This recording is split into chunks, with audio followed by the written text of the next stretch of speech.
Ever catch yourself reaching for your phone without thinking? Like your brain's on autopilot, scroll, swipe, repeat. You check your notifications for a second, and suddenly 45 minutes are gone. Funny how easy it is to get distracted, almost like it's by design. Because the truth is, it is, and we're all hooked. Distraction isn't just a side effect of modern life, it's the product.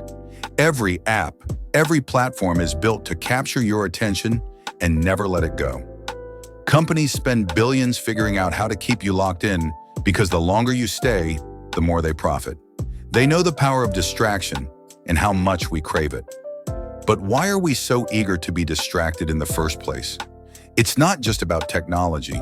Being distracted gives us an escape from boredom, from uncomfortable thoughts, from ourselves. Distraction is a coping mechanism. When life feels overwhelming, diving into constant noise feels easier than sitting in silence. The scariest part? We've learned to prefer distraction over stillness. The average person checks their phone 144 times a day. That's not just habit, that's addiction.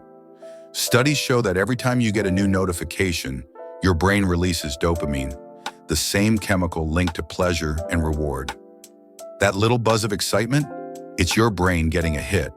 And the more you get, the more you crave. And it's not just technology. Distraction is everywhere. In the busyness of our lives, the pressure to be productive, and even in our relationships. We fill every moment with noise because silence is uncomfortable. Stillness forces you to face things, doubts, regrets, fears. You might not be ready to confront. So instead, we reach for the next distraction, and the cycle repeats. But here's where it gets messy. The more distracted we become, the harder it is to focus. Our attention spans are shrinking. What used to hold our focus for hours now barely lasts minutes. And when everything is designed to pull you in 1,000 directions, is it any surprise that being present feels impossible? We tell ourselves that multitasking makes us productive, but it doesn't. It fractures our attention. It makes us feel busy, sure, but we're rarely doing anything deeply.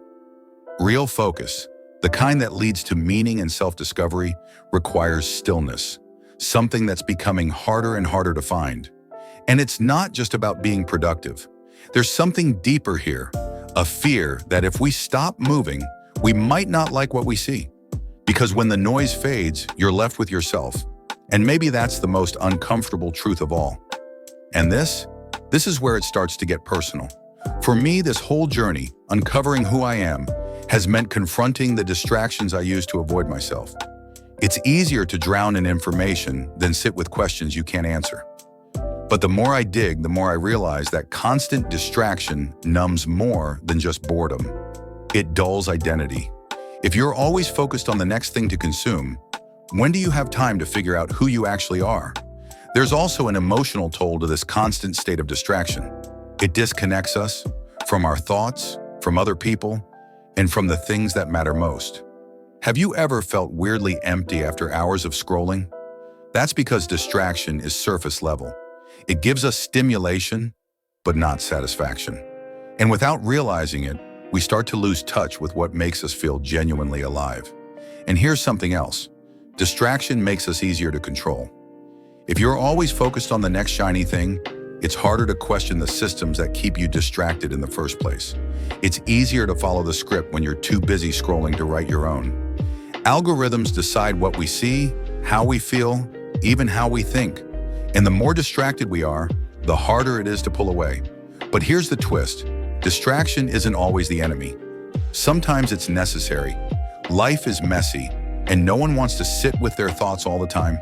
There's nothing wrong with losing yourself in a good movie or spending hours laughing at memes. It only becomes a problem when it's no longer a choice.